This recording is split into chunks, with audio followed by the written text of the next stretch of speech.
दोस्तों, अगर आप अपने लाइफ के हर एक क्षेत्र में सफलता प्राप्त करना चाहते हैं तो महात्मा बुद्ध के 10 उपदेश आपको सही रास्ते तक ले जाने में बहुत ज्यादा हेल्प करेंगे। तो दोस्तों, बिना समय को गंवाएं, चलिए जानते हैं गौतम बुद्ध के 10 उपदेश के बारे में जो आपकी जिंदगी बदल देंगे। दोस्तों, अगर आप इस वीडियो को अंत तक ध्यान से देखते हैं तो आपको सफलता दिलाने वाले महात्मा बुद्ध के 10 उपदेश जानने को मिलने वाले हैं जो आपको आपकी जिंदगी में बहुत काम आने वाले हैं। इसलिए इस वीडियो को अंत तक अवश्य देखिए। गौतम बुद्ध के 10 उपदेश जो आपका जीवन बदल देंगे।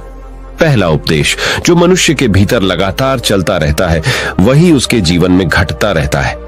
दोस्तों, अगर किसी व्यक्ति के भीतर हर समय काम वासना चलती रहती है तो उसके जीवन में काम वासना ही घटित होगी। यदि किसी के भीतर हर समय धन के विचार चलते रहते हैं तो उसके जीवन में धन ही घटित होगा। और यदि किसी व्यक्ति के भीतर हर समय अपने जीवन को बदलने की इच्छा उठती रहती है तो उसका जीवन भविष्य में जरूर बदल जाएगा, जैसा उसने चाहा था। दूसरा उपदेश, निडर होकर आगे बढ़े।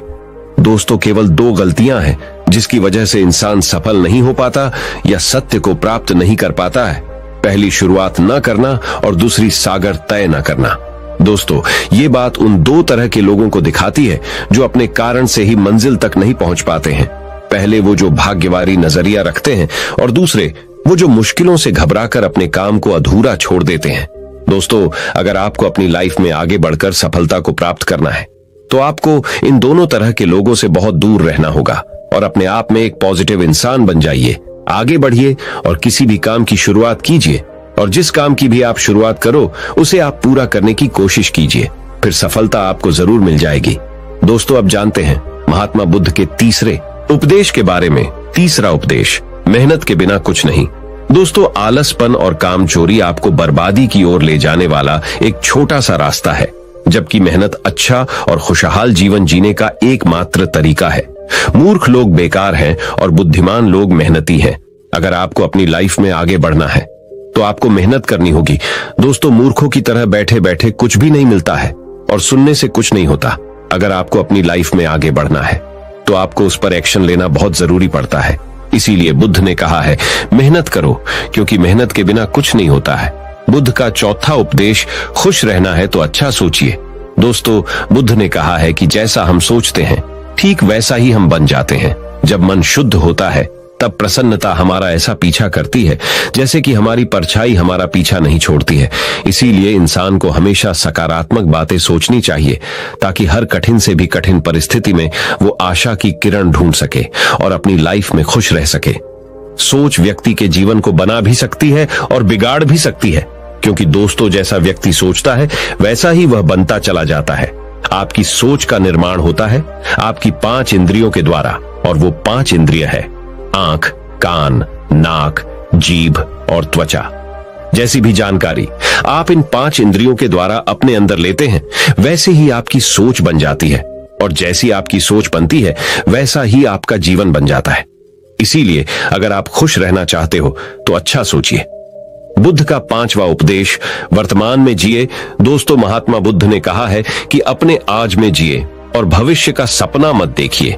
अपने मन को हमेशा वर्तमान क्षण पर केंद्रित करें, क्योंकि यही एक रास्ता है अपने दुख और चिंताओं से मुक्ति पाने का, और यही तरीका आपको शांति की ओर ले जा सकता है।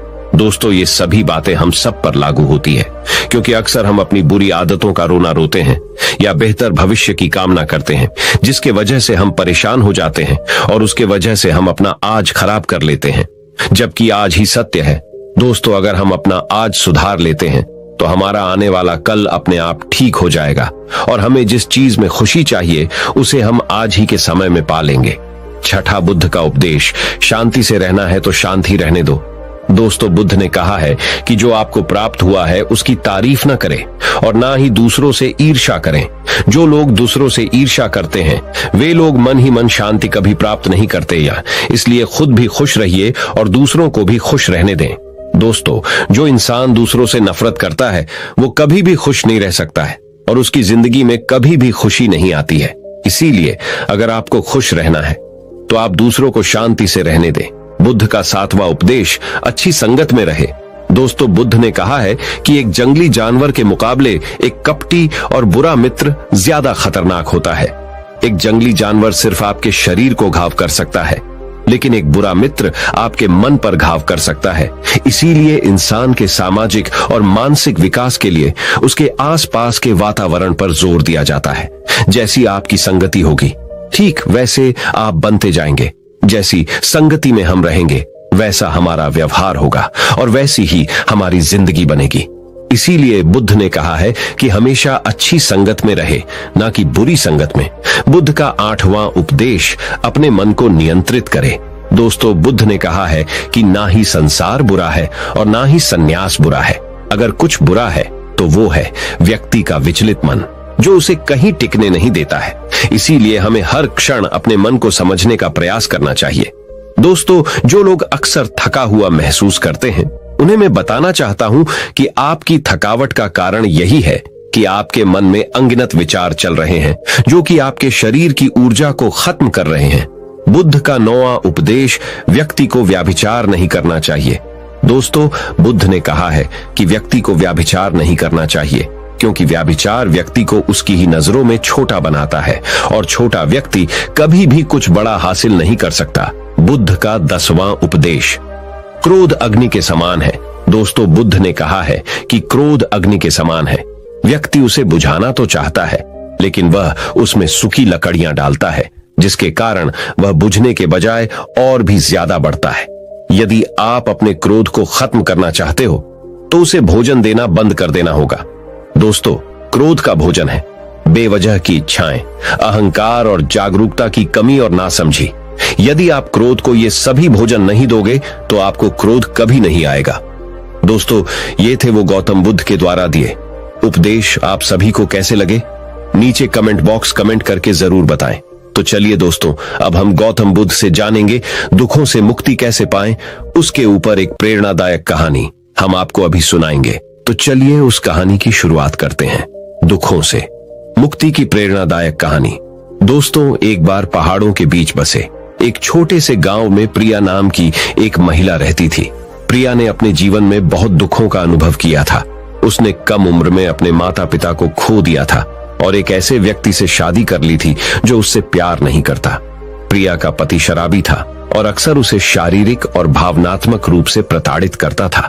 प्रिया ने कई वर्षों तक इस दर्द को सहा था।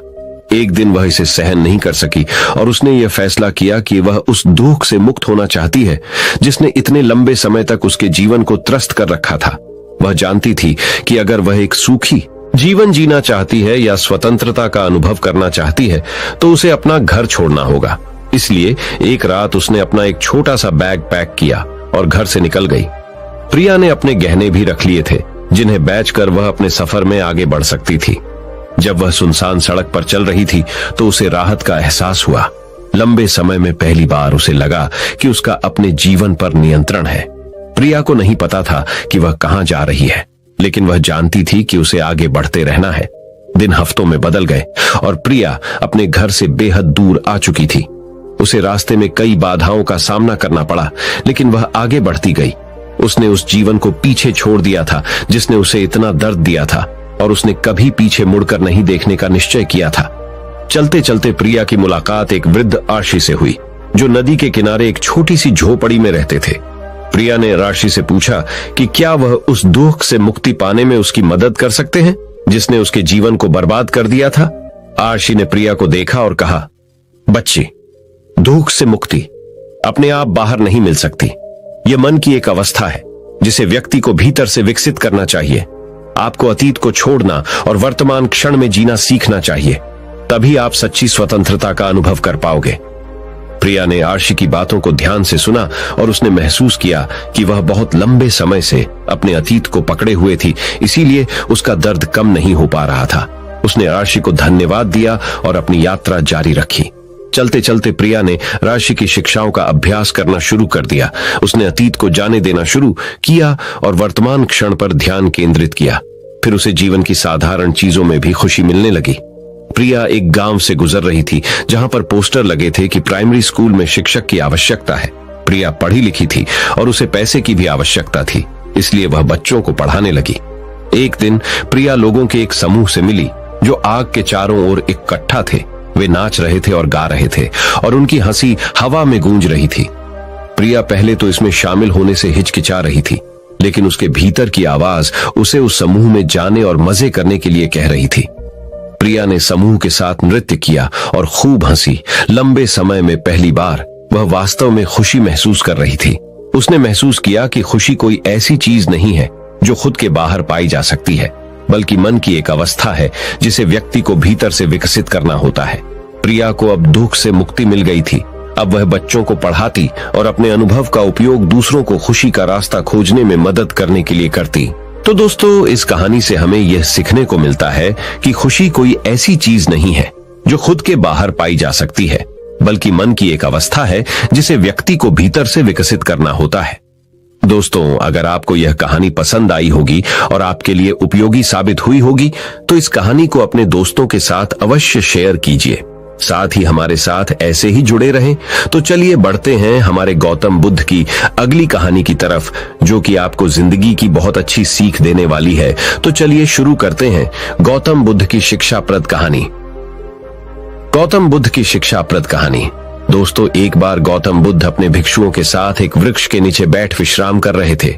उस वृक्ष की छाव में बुद्ध अपने भिक्षुओं की जिज्ञासा दूर कर रहे थे। बुद्ध के सभी भिक्षु एक एक करके उनसे प्रश्न पूछ रहे थे और गौतम बुद्ध उनके प्रश्नों के उत्तर दे रहे थे। बुद्ध के उन भिक्षुओं में कुछ भिक्षु ऐसे भी थे जो कुछ समय पहले ही संघ से जुड़े हुए थे, जिसके कारण अभी उनके भीतर वह समझ पैदा नहीं हुई थी जो गौतम बुद्ध के प्रवचनों को समझ सके। गर्मियों का समय था, सूरज अपने चरम पर था और चारों तरफ धूप ही धूप थी। लेकिन उस वृक्ष के कारण बुद्ध और उनके सभी भिक्षु आराम से छाव में बैठे हुए थे। इतने में ही गौतम बुद्ध के एक भिक्षु की नजर एक बूढ़े व्यक्ति पर पड़ती है जो उस वृक्ष के पास से ही गुजर रहा था। वह भिक्षु उस बूढ़े व्यक्ति को देखकर अचानक से ही हंसने लगता है। उस बूढ़े व्यक्ति की उम्र बहुत ज्यादा हो गई थी, जिसके कारण उसकी कमर मुड़ गई थी। उस बूढ़े व्यक्ति के हाथ में एक डंडा था, जिसका सहारा लेकर वो बूढ़ा व्यक्ति अपनी मंजिल तक पहुंचने का प्रयास कर रहा था। उस बूढ़े व्यक्ति का शरीर केवल हड्डियों का ढांचा मात्र अपने भिक्षु को हंसते हुए देख बुद्ध उससे कहते हैं कि मेरे प्रिय भिक्षुओं, कृपा कर हंसो मत, क्योंकि जिस व्यक्ति को देखकर तुम अभी हंस रहे हो वो कोई साधारण व्यक्ति नहीं है, बल्कि वह व्यक्ति इसी क्षण तुम्हारे जीवन को रूपांतरित करने की क्षमता रखता है जो आज तक मैं तुम्हें सिखा नहीं पाया। वह यह बूढ़ा व्यक्ति तुम्हें सिखा रहा है। इसके द्वारा दी गई सीख को बेकार न करो। बुद्ध की ये बात सुनकर वह भिक्षु बुद्ध से कहता है कि मुझे क्षमा करे बुद्ध, पर मुझे ये समझ नहीं आ रहा है कि जो एक बूढ़ा व्यक्ति जो खुद अपने शरीर और अपनी बीमारियों से लाचार है, वो मुझे क्या सिखा सकता है। फिर बुद्ध उस भिक्षु से कहते हैं कि ये बूढ़ा व्यक्ति तुम्हें तुम्हारा भविष्य दिखा रहा है। जिस बुढ़ापे को और लाचारी को देखकर तुम अभी हंस रहे हो, वो बुढ़ापा और लाचारी तुम्हारे जीवन में भी आने वाली है।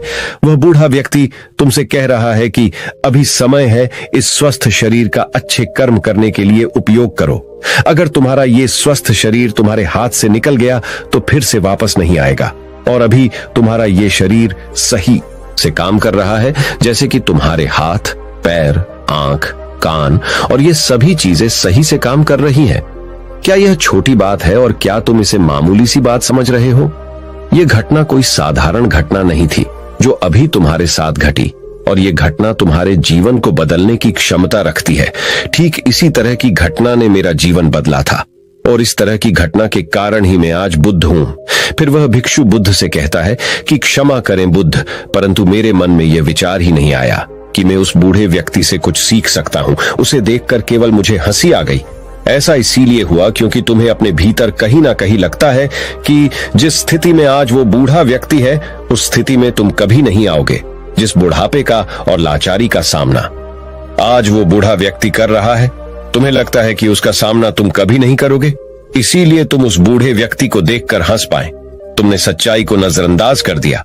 अगर तुम सच्चाई को देख लेते तो चाहकर भी अपने आंखों के आंसुओं को नहीं रोक पाते, परंतु तुमने सत्य को अनदेखा कर दिया और तुम बहुत बड़ी संभावना से चूक गए।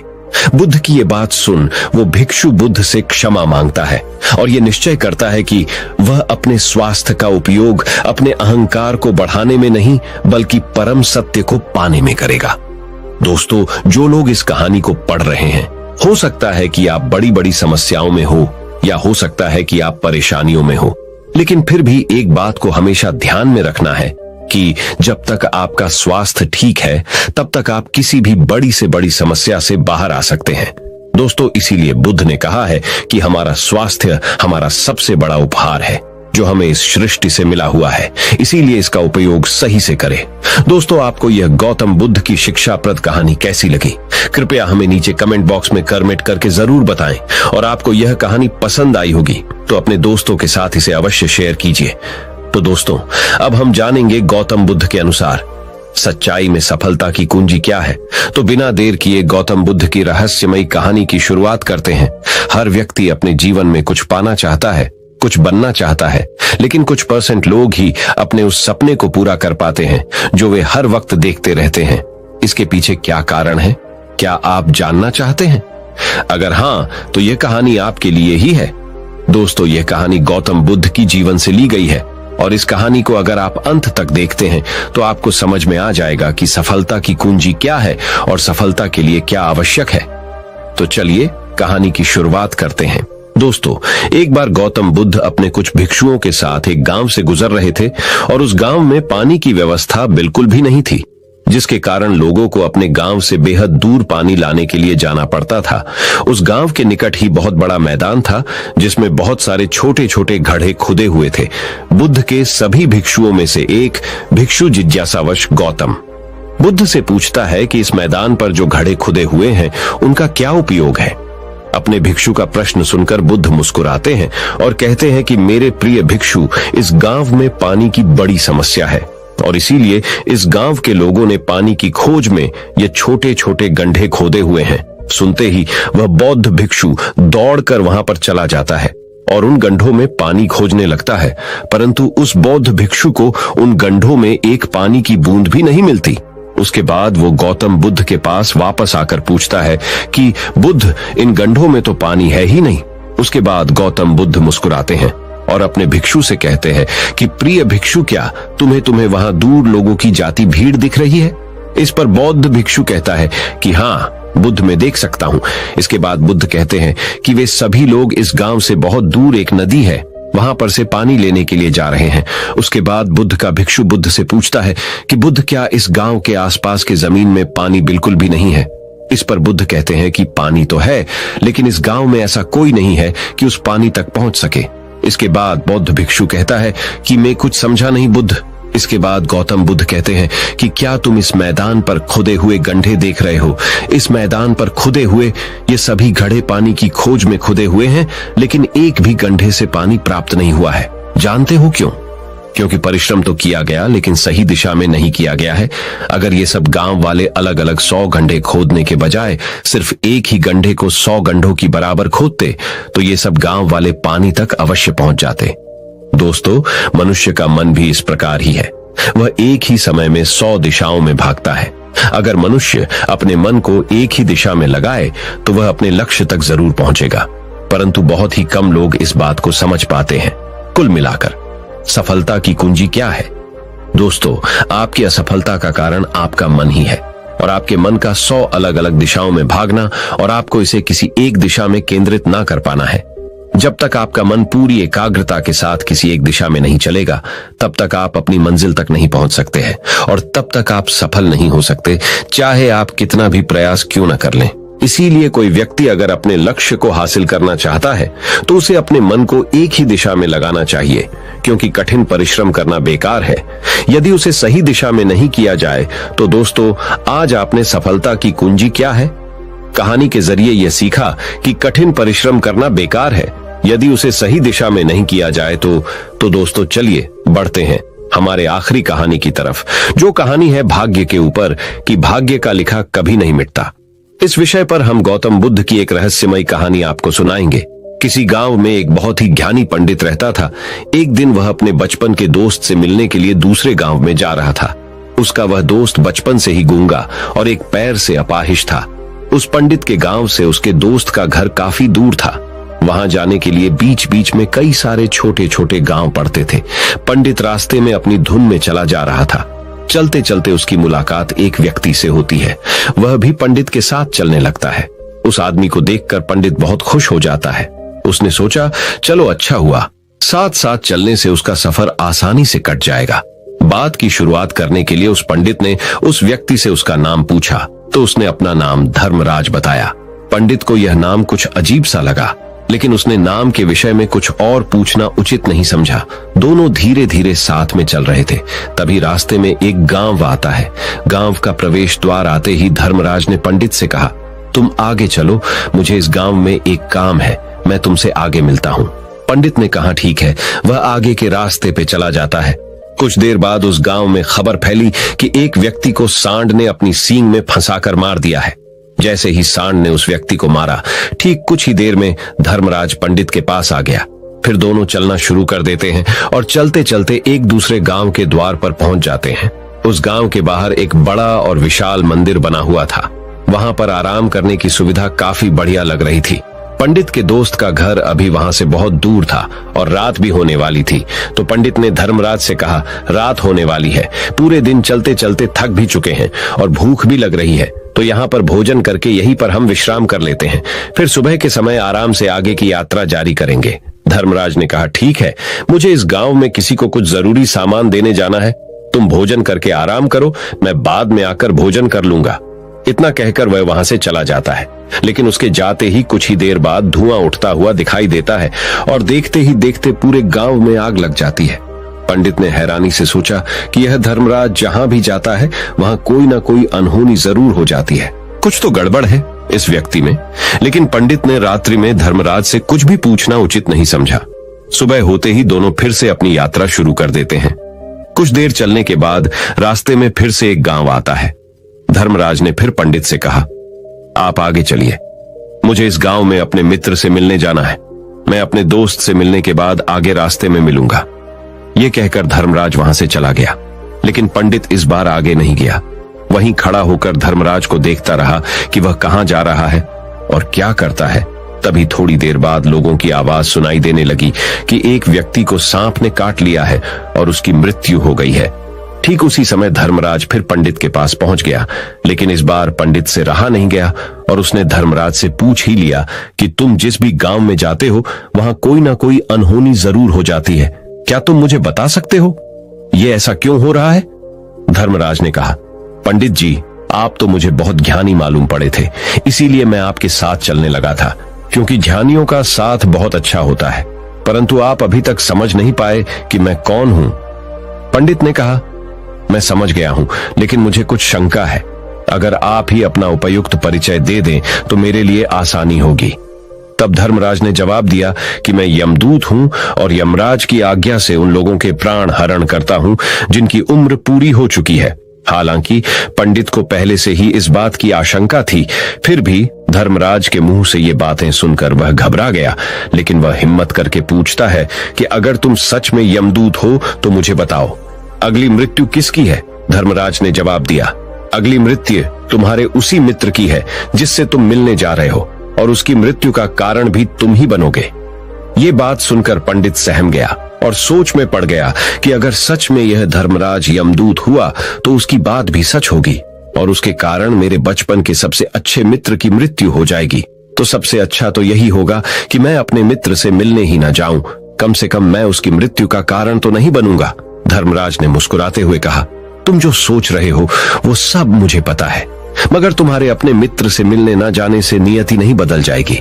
तुम्हारे मित्र की मृत्यु तो निश्चित है और वह अगले कुछ ही पलों में घटित होने वाली है। महाकाल के मुंह से ऐसी बातें सुनकर पंडित को झटका लगा, क्योंकि महाकाल ने पंडित के मन की बातें पढ़ ली थी, जो कि एक सामान्य व्यक्ति के लिए संभव नहीं है। अब पंडित को विश्वास हो गया कि यह धर्मराज सचमुच में यमदूत ही है। जब पंडित को यह पूर्ण विश्वास हो गया कि धर्मराज जी यमदूत है, तो वह घबरा गया।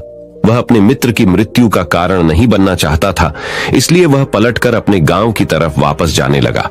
लेकिन जैसे ही पंडित वापस जाने के लिए मुड़ा, उसने देखा कि उसका मित्र तेजी से उसकी तरफ चला आ रहा है, जो कि पंडित को देखकर अत्यंत प्रसन्न दिखाई पड़ रही थी।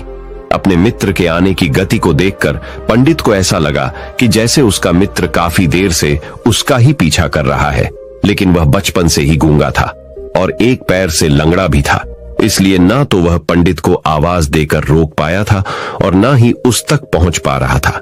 लेकिन जैसे ही वह पंडित के पास पहुंचा, अचानक ही जमीन पर गिर पड़ा और उसकी मृत्यु हो गई। पंडित हक्का बक्का होकर धर्मराज की ओर देखने लगा, जैसे कि वह पूछना चाह रहा हो कि आखिर क्या हुआ। धर्मराज पंडित के मन में उठ रहे प्रश्नों को समझ गया और बोला, तुम्हारे मित्र ने पिछले गांव में ही तुम्हें देख लिया था और मैं वहीं से ही तुम्हारा पीछा कर रहा था, लेकिन गूंगा और लंगड़ा होने की वजह से वह तुम तक नहीं पहुंच पाया। उसने अपनी पूरी ताकत लगाकर तुम तक पहुंचने का प्रयास किया, लेकिन बुढ़ापे में बचपन जैसी ताकत नहीं होती, इसलिए हार्ट अटैक होने के कारण उसकी मृत्यु हो गई, क्योंकि वह तुमसे मिलने के लिए अपनी सीमाओं को तोड़कर तुम्हारे पीछे भाग रहा था। इसलिए अपने मित्र की मृत्यु का कारण भी तुम ही कहलाओगे। अब पंडित को पूर्णतः विश्वास हो गया था कि धर्मराज एक यमदूत है और उसका कार्य जीवों के प्राण हरना है। लेकिन पंडित एक ज्ञानी व्यक्ति था। वह यह भी जानता था कि मृत्यु पर किसी का वश नहीं है, सबको एक न एक दिन मरना ही है। यही सोचकर उसने अपने आप को संभाल लिया। लेकिन अचानक ही पंडित के मन में अपनी मृत्यु के बारे में जानने की इच्छा हुई। इसलिए उसने धर्मराज से पूछा कि जब मृत्यु मेरे दोस्त की होनी थी तो तुम शुरू से ही मेरे साथ क्यों चल रहे थे? यह प्रश्न सुनकर धर्मराज जोर से हंसा और बोला, मैं तो हर पल हर क्षण सभी के साथ चलता हूं, किंतु लोग पहचान नहीं पाते, क्योंकि लोगों के पास अपनी समस्याओं के अलावा किसी और व्यक्ति, वस्तु या घटना के बारे में सोचने, समझने या उसे देखने का समय ही नहीं होता। पंडित ने कहा, तो क्या तुम ये बता सकते हो कि मेरी मृत्यु कब, कहां और कैसे होगी? महाकाल ने कहा, हालांकि किसी भी सामान्य जीव के लिए अपनी मृत्यु के बारे में जानना ठीक नहीं है, क्योंकि कोई भी जीव हो वो अपनी मृत्यु के बारे में जानकर बहुत दुखी हो जाता है। हालांकि तुम ज्ञानी व्यक्ति मालूम पड़ते हो और तुमने जिस तरीके से अपने मित्र की मृत्यु को सहन कर लिया है, उसे देखकर लगता है कि तुम अपनी मृत्यु के बारे में जानकर भी दुखी नहीं होगे। तो तुम्हारी मृत्यु आज से ठीक 6 महीने बाद आज ही के दिन किसी दूसरे राज्य में फांसी लगने से होगी। और सबसे हैरानी की बात तो ये होगी कि तुम स्वयं ही खुशी से उस फांसी को स्वीकार कर लोगे। इतना कहकर धर्मराज वहां से चला गया, क्योंकि अब धर्मराज के पास पंडित के साथ चलते रहने का कोई कारण न था। इसके बाद पंडित ने अपने मित्र के शरीर का अंतिम संस्कार किया और यथाशक्ति उसके क्रियाकर्म करके अपने गांव वापस आ गया। लेकिन कोई व्यक्ति कितना भी ज्ञानी क्यों ना हो, अपनी मृत्यु के बारे में जानकर दुखी तो होता ही है और मृत्यु से बचने का कोई ना कोई उपाय भी खोजता है। तो पंडित ने भी वही किया। क्योंकि पंडित विद्वान था, इसलिए उसकी पहचान उस राज्य के राजा तक थी। पंडित ने सोचा कि राजा के पास तो कई सारे ज्ञानी मंत्री हैं, वो मेरी मृत्यु से संबंधित समस्या का कोई न कोई समाधान निकाल ही लेंगे। पंडित यही सब सोचता हुआ राज दरबार में पहुंच जाता है और राजा से सारी घटना के बारे में बताता है। राजा ने अपने मंत्रियों को सारी समस्या बताई और उनसे सलाह मांगी। अंत में सभी ने विचार विमर्श करके कहा, अगर पंडित की बात सही है तो उसकी मृत्यु भी 6 महीने बाद ही होगी। लेकिन मृत्यु तो तब होगी जब वह किसी दूसरे राज्य में जाएगा। यदि वह किसी दूसरे राज्य में जाए ही ना तो मृत्यु ही नहीं होगी। मंत्रियों की यह सलाह राजा को भी सही लगी। इसके बाद पंडित के रहने की सारी व्यवस्था महल में ही कर दी गई और राजा के आदेश के बिना उस पंडित से किसी को भी नहीं मिलने दिया जाता था। लेकिन पंडित कहीं भी आ जा सकता था, ताकि पंडित को ये ना लगे कि वो राजा की कैद में है। परंतु पंडित डर के मारे स्वयं ही कहीं आता जाता नहीं था। धीरे धीरे महीने गुजर गए और पंडित की मृत्यु का समय नजदीक आने लगा और अंततः वह भी दिन आ गया जिस दिन पंडित की मृत्यु होनी थी। तो जिस दिन पंडित की मृत्यु होनी थी उसके एक रात पहले पंडित डर के मारे जल्दी ही सो गया, ताकि जल्दी से वह रात बीत जाए और अगला दिन आ जाए, ताकि मृत्यु टल सके। लेकिन पंडित को नींद में चलने की बीमारी थी और अपनी इस बीमारी के बारे में वह स्वयं ही नहीं जानता था। तो फिर राजा, मंत्री या किसी वैद्य को इसके बारे में बताने का कोई प्रश्न ही नहीं उठता। पंडित अपनी मृत्यु को लेकर बहुत चिंतित था। वह पिछले कई दिनों से ठीक से सो भी नहीं पा रहा था और नींद में चलने की बीमारी भी तभी होती है जब व्यक्ति ठीक से सो नहीं पा रहा हो। तो उस रात भी पंडित को नींद में चलने का दौरा पड़ा। वह उठा और महल से निकलकर अस्तबल में गया। क्योंकि पंडित राजा का खास मेहमान था, इसलिए किसी भी पहरेदार ने उसे नहीं रोका और न ही किसी तरह की कोई पूछताछ की। अस्तबल में पहुंचकर वह सबसे तेज चलने वाले घोड़े की पीठ पर सवार होकर नींद में ही अपने राज्य की सीमा से बाहर दूसरे पड़ोसी राज्य में चला गया। इतना ही नहीं, वह दूसरे राज्य के राजा के महल में पहुंच उस महल के पहरेदारों ने भी उसे नहीं रोका और ना ही कोई पूछताछ की। सभी लोग रात्रि का अंतिम प्रहार होने के कारण गहरी नींद में थे। वह पंडित सीधे राजा के सैन्य कक्ष में पहुंचा, जहां राजा और रानी सो रहे थे। वह पंडित वहीं जाकर सो गया। सुबह हुई तो राजा ने पंडित को रानी के बगल में सोया हुआ देखा तो है बहुत क्रोधित हो गया। राजा ने पंडित को कैद करने का आदेश दे दिया। पंडित गिरफ्तार हो गया, लेकिन पंडित तो भौचक्का था। उसे तो कुछ समझ नहीं आ रहा था कि आखिर वह दूसरे राज्य में और राजा के सैन्य में कैसे पहुंचा। लेकिन वहां उसकी ये सब सुनने वाला कोई नहीं था। राजा ने पंडित को दरबार में पेश करने का आदेश दिया। कुछ देर बाद उस पंडित को दरबार में लाया गया। पंडित को देखते ही राजा इतना आग बबूला हो गया कि उसे फांसी पर चढ़ा देने का हुक्म सुना दिया। फांसी की सजा सुनकर पंडित कांप गया, लेकिन फिर भी थोड़ी सी हिम्मत जुटाकर राजा से बोला, महाराज, मैं नहीं जानता कि मैं राजमहल तक कैसे पहुंचा। मैं यह भी नहीं जानता हूं कि आपके सैन्य कक्ष तक मैं कैसे आया और आपके महल के किसी पहरेदार या सैनिक ने मुझे रोका क्यों नहीं। लेकिन मैं इतना जरूर जानता हूं कि आज मेरी मृत्यु होनी थी और वो होनी भी जा रही है। राजा को यह बात थोड़ी अजीब लगी। उसने पंडित से पूछा, तुम्हें कैसे पता कि आज तुम्हारी मृत्यु होनी है? राजा के इस प्रश्न के जवाब में पंडित ने पिछले 6 महीने का सारा वाकया राजा को सुना दिया और बोला, महाराज, मेरा क्या, किसी भी सामान्य व्यक्ति में इतना साहस नहीं कि वह राजा के सैन्य कक्ष में राजा की उपस्थिति में रानी के साथ सो जाए। राजा को पंडित की बात में थोड़ा तर्क दिखाई पड़ा, परंतु उसने सोचा कि यह मृत्यु से बचने के लिए धर्मराज और उसके द्वारा अपनी मृत्यु की भविष्यवाणी की कहानी बना रहा है। इसलिए राजा ने पंडित से कहा, यदि तुम्हारी बात सत्य है और आज ये तुम्हारी मृत्यु का दिन है, जैसा कि यमदूत धर्मराज ने तुमसे कहा था, तो आज तुम्हारी मृत्यु का कारण मैं नहीं बनूंगा। लेकिन यदि तुम्हारी बात झूठी निकली तो निश्चित ही आज तुम्हारी मृत्यु का दिन होगा, क्योंकि जिस राज्य से पंडित आया था उस राज्य का राजा इस राजा का मित्र था। इसलिए इस राजा ने तुरंत अपने कुछ सैनिकों को पड़ोसी राजा के पास भेजकर पंडित की बात की, सत्यता का प्रमाण मांगा। भेजे गए सैनिक शाम तक लौटे और उन्होंने राजा को बताया कि महाराज, पंडित जो कुछ भी कह रहा है वो सब सत्य है। पड़ोसी राज्य के राजा ने पिछले 6 महीने से पंडित के रहने की सारी व्यवस्था अपने ही महल में कर रखी थी। पंडित राजा का खास मेहमान था।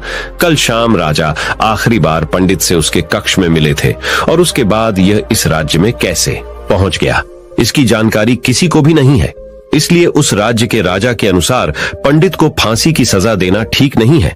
लेकिन राजा के सामने एक नई समस्या थी, क्योंकि उसने बिना पूरी बात जाने ही पंडित को फांसी की सजा सुना दी थी। इसलिए अगर पंडित को फांसी नहीं दी जाती तो राजा के वचन का अपमान हो जाएगा। लेकिन अगर राजा की बात का मान रखा जाए तो बेवजह ही एक निर्दोष व्यक्ति की मौत हो जाएगी। राजा ने अपने सभी मंत्रियों से इस बारे में सुझाव मांगा तो मंत्रियों ने राजा को सुझाव दिया कि महाराज, पंडित को एक कच्चे सूत के धागे से फांसी लगवा दी जाए। इससे आपके कथन का भी मान रह जाएगा और कच्चे सूत के धागे से पंडित को फांसी भी नहीं लगेगी और उसके प्राण भी बच जाएंगे। राजा को मंत्रियों का यह सुझाव पसंद आया और उसने ऐसा ही करने का आदेश दे दिया। पंडित के लिए कच्चे सूत के धागे से फांसी का फंदा बनाया गया और नियम के अनुसार पंडित को फांसी पर चढ़ाया जाने लगा। सभी लोग बहुत खुश थे कि ना तो पंडित मरेगा और ना ही राजा का वचन खाली जाएगा। पंडित को भी पूर्ण विश्वास था, ये सूत के धागे से तो उसकी मृत्यु हो ही नहीं सकती। इसलिए उसी पर चढ़ने के लिए तैयार हो गया। जैसा कि धर्मराज ने भविष्यवाणी की थी कि तुम खुद ही अपनी फांसी को स्वीकार करोगे। लेकिन जैसे ही पंडित को फांसी दी गई, सूत का धागा तो टूट गया, लेकिन टूटने से पहले उसने अपना काम कर दिया था। पंडित के गले की एक नस सूत के धागे के झटके से कट चुकी थी और पंडित जमीन पर पड़ा तड़प रहा था। उसी पल उसके गले से खून की फुहार निकल रही थी और देखते ही देखते पंडित का शरीर पूरी तरह से शांत हो गया। सभी लोग आश्चर्यचकित थे और पंडित को मरता हुआ देख रहे थे। किसी को विश्वास नहीं हो रहा था कि कच्चे सूत के धागे से भी किसी इंसान की मृत्यु हो सकती है। लेकिन घटना तो घट चुकी थी। नियति ने अपना काम कर दिया था और धर्मराज की भविष्यवाणी सच हो चुकी थी। श्रीमद् भागवत गीता में भगवान श्री कृष्ण ने कहा है, जो होना होता है वो होकर ही रहता है। हम चाहे कितनी ही सावधानी बरतें, कितना ही उपाय कर लें, लेकिन घटना और घटना की पूरी प्रणाली पहले से ही तय होती है, जिसे हम थोड़ा सा भी इधर उधर नहीं कर सकते हैं। दोस्तों, शायद इसीलिए ईश्वर ने हमें भविष्य जानने की क्षमता नहीं दी है, ताकि हम अपने जीवन को ज्यादा बेहतर तरीके से जी सकें। और यही बात उस पंडित पर भी लागू होती है। अगर पंडित ने महाकाल से अपनी मृत्यु के बारे में न पूछा होता तो 6 महीने तक राजा के महल में कैद रहकर डर डर कर जीने की बजाय ज्यादा बेहतर जीवन जीता। तो दोस्तों, उम्मीद करता हूं आपको इस कहानी से एक अच्छी सीख मिली होगी। ये कहानी आपको कैसी लगी हमें कमेंट बॉक्स में कमेंट करके जरूर बताएं, और इस वीडियो को अपने दोस्तों के साथ जरूर शेयर करें ताकि उन्हें भी इस कहानी से कुछ सीखने को मिल सके। धन्यवाद।